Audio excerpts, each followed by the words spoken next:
berbincang mengenai seputar pelantikan dari Kepala Staf Kepresidenan Teten Mas Duki bersama dengan pengamat politik kita M. Kodari.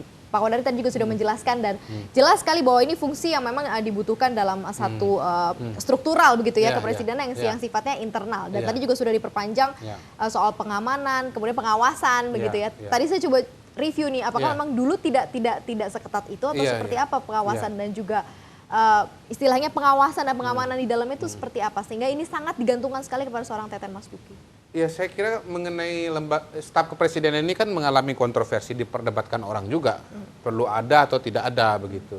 Perlu ada atau tidak kalau menurut Anda? Kalau menurut saya tetap perlu ya. Tetap perlu paling tidak dalam satu bidang, yaitu bidang pengawasan pembangunan. Berarti yang lain nggak diperhatikan? Yang dua lagi lebih fleksibel. Ya. Saya kira begini, ada situasi yang khusus ketika staf kepresidenan di zaman Jokowi ini pertama kali dibentuk. Mungkin diberikan kewenangan yang begitu besar dalam dua konteks.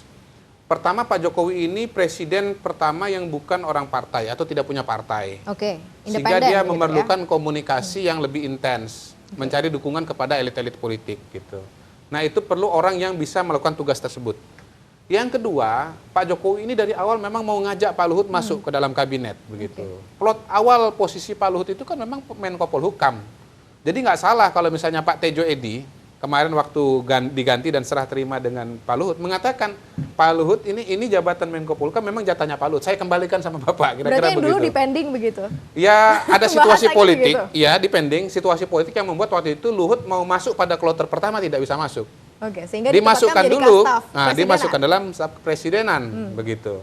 Nah, untuk mengakomodasi figur Luhut yang dalam tanda kutip ini punya kapasitas besar, kalau cuma dikasih pengawasan pembangunan sayang gitu loh, eman. Apalagi di sisi yang lain memang Presiden Jokowi membutuhkan komunikasi politik gitu. Nah, diberikanlah tugas itu. Makanya tadi saya bilang Pak Luhut itu selama ini banyak melakukan tugas-tugas komunikasi politik di elit yang tidak selalu kelihatan di ruang publik begitu.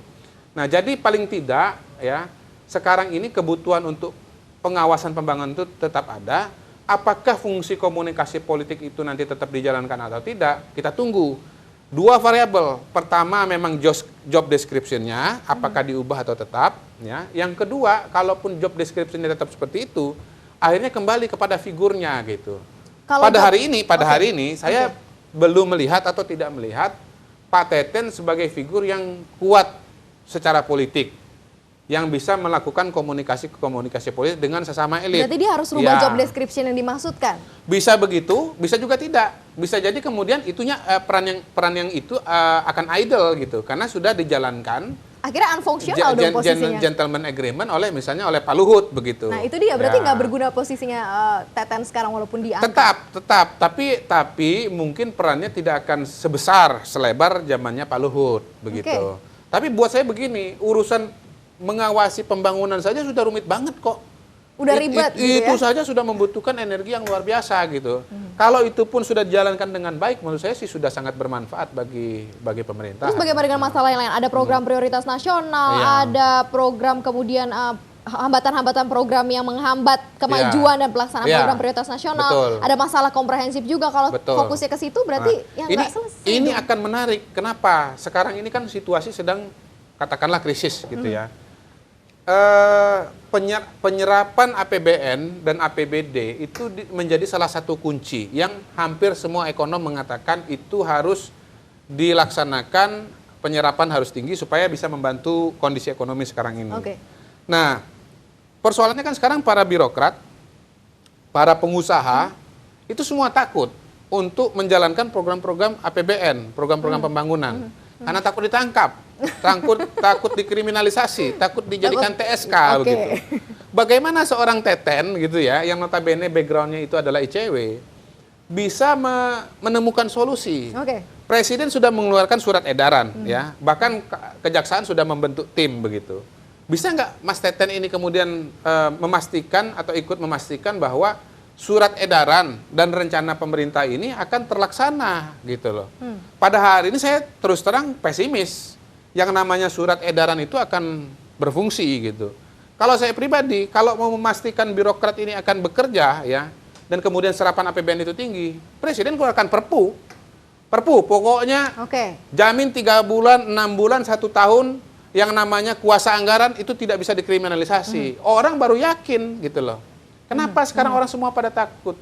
Karena ada di Rut PLN namanya Nur Pamuji, penerima Bung Hatta Award, itu TSK. Lah, kalau penerima Bung Hatta Award saja kena TSK, gimana yang lain? Gimana nggak takut kan begitu? Loh, Gitu tapi loh. posisinya Jadi, Pak rumit. Teten sekarang Pak Teten ini rumit. Dia berhadapan dengan masalah yang sangat PR konkret. besarnya. Ini kan Ya. masalahnya besar tadi Pak Ya. Kodari bilang Ya. ya ini karena kondisinya sangat tipis, Ya. kemudian ini juga posisinya dia Betul. adalah ICW. Banyak, gitu kan. banyak yang dikerjain. PR Begini, besarnya. Yang step- paling pertama lah, ini Ya. kan karena udah sangat urgent Iya sekali. tadi ya soal bagaimana serapan anggaran itu Oke. bisa mencapai target yang diinginkan. Kedua ya, dua pernyataan, 2 bom waktu yang diledakkan oleh Rizal Ramli ya. Pertama dia ngomong soal listrik 35.000 megawatt. Oke. Bisa dilaksanakan atau tidak. Ketiga, soal Garuda mau beli pesawat Oke. yang jarak jauh. Itu sendiri kan perlu masukan. Ini ada 2 pihak nih, Raja Wali ngepret ya, Rizal Ramli ngomong A, kemudian dijawab B. Sebetulnya datanya mana? Ya kasih informasi sama Presiden, Mas Teten siapkan. Oke. Iya. Anda melihat ada kemampuan Ya. seorang Teten Mas Duki untuk hal-hal seperti itu atau tidak? Ya, Karena tadi bukan kayaknya Anda merasa sedikit meragukan posisinya. Gini, di sini tantangannya ya, tantangannya orang Mas Teten harus membuktikan kalibernya itu tidak kalah dengan Pak Luhut. Tapi untungnya Pak Luhut ini sudah membangun sistem. Ya, saya nggak tahu udah 100% atau berapa persen begitu. Tapi intinya lembaganya ada, orang-orangnya juga ada. Kalau saya lihat orang-orang ya deputi-deputi yang selama ini membantu Pak Luhut, itu orang-orang yang punya kapasitas. Bicara soal energi misalnya, ada Mas Darmawan Prasojo, Darmo, itu fasih ngomong soal memang menguasai bicara soal perminyakan, soal energi. Lalu kemudian ada Purbaya Edi Sedewa, itu bicara soal ekonomi. Saya tahu beliau selama ini, mulai dari peneliti dana reksa. Jadi memang informasi yang dari teman-teman wartawan senior ekonomi mengatakan dia juga selama ini kalau ngomong soal ekonomi itu betul gitu. Jadi saya kira Pak Teten itu mewarisi sebuah tim yang bagus lah, kira-kira begitu. Tapi memang ya tadi tantangannya bisa nggak membuktikan. Ibarat klub sepak bola, ya staf kepresidenan ini lembaganya ini seperti Manchester United. Dari seorang Alex Ferguson itu kan dialihkan. Nah, dulu orang mengatakan ditugaskan dulu kepada David Moyes. Ya. Nah, katanya the chosen one kan begitu kan? Oke, berarti ternyata ini gagal kan begitu kan? Nah, gitu. Jangan sampai Mas Teten menjadi David Moyes gitu. Buktikan bahwa beliau adalah benar the chosen one gitu. Walaupun bukan hanya sekedar membuktikan bahwa Jokowi memiliki independensi politik begitu ya, makanya dilantik Teten ya. Iya, jadi begini, ada faktor internal, ada faktor eksternal. Jangan sampai orang mengatakan Mas Teten itu dipilih karena faktor-faktor eksternal. Antara pertarungan 2 kubu, maka kemudian dia dapat durian runtuh, kan begitu. Beliau harus membuktikan bahwa memang kapasitas beliau itu ada, bukan cuma ada tapi juga kuat. Sehingga pilihan-pilihan ini memang bukan kebetulan saja, bukan terpaksa, bukan karena sekedar main catur biasa, tapi memang karena kapasitasnya ada. Itu yang kita tunggu. Oke, itu yang ditunggu dari seorang Teten Mas Duki. Teten Mas Duki begitu Kang ya. Teten. Kang Teten. Oke, di balik segala kondisi yang terjadi mungkin saat ini dan apa yang mungkin menjadi PR dari seorang Teten Mas Duki, mungkin ada yang bisa digambarkan gitu secara keseluruhan apa yang seharusnya menjadi ya bukan hanya beban Teten tapi jadi beban keseluruhan dari kabinet atau staf kepresidenan. Ya kita pasti harus kasih waktu ya. Kita harus lihat langkah-langkah konkret. Berapa lama waktunya Mas kalau Teten ya as soon as possible. Tadi dilantik ya. Hari ini kita sudah lihat Mas Teten menemani Presiden tampil bersama dengan Zulkifli Hasan, dengan Sutrisno Bahir, dengan Bendahara Umumnya PAN. Itu kan satu momen penting ya. Beliau hadir di sana bicara mengenai satu peristiwa yang juga penting, yaitu PAN berubah koalisi, berubah haluan dari KMP menjadi KIH. Nah kita tunggu agenda-agenda berikutnya ini apa begitu.